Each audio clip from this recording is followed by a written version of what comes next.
Think about the discourse on climate change in Germany since around 2018. Which discursive formations have emerged since then? Which rules govern these discourses? Which real material effects have they produced? Well, this is really a big question. I could spend an hour talking about this, so I will only be scratching the surface here and I will keep things really short. Obviously, there are two major movements that have emerged in Germany since 2018 and that have very much shaped the discourse on climate change. First, there was Fridays for Future, and of course they're still around, but in the public mind they have very much been replaced by the last generation. In both cases, we are dealing with transnational movements that are active in most parts of the Western world, but who are also largely restricted to the Western world. But these are movements that function very differently and that have very different outlooks on climate change. Fridays for Future is, as its name already implies, still quite optimistic, because there still is a future, apparently, for the younger generation, even though there is the threat and the danger of climate change. And accordingly, the protests by Fridays for Future are usually not at all disruptive.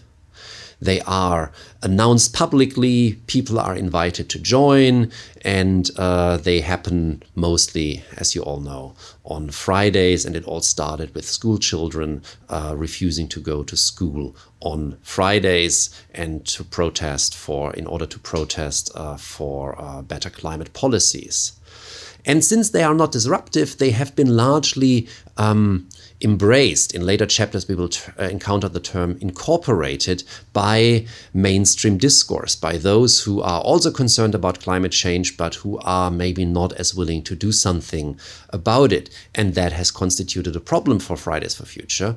And in many ways, this has led to the emergence of the last generation, which is far more pessimistic in its outlook, as its name also already implies, because it means that they are the last generation that still has the ability to do something about climate change. And if things don't change now, if different policies are not adopted now, then humanity won't be able to survive in the way it is living at the very moment.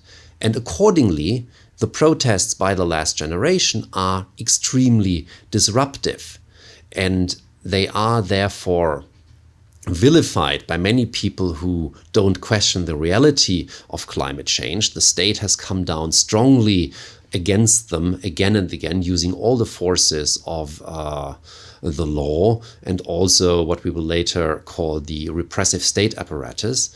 And there has therefore been a very strong counter-discourse opposing the positions of the last generation.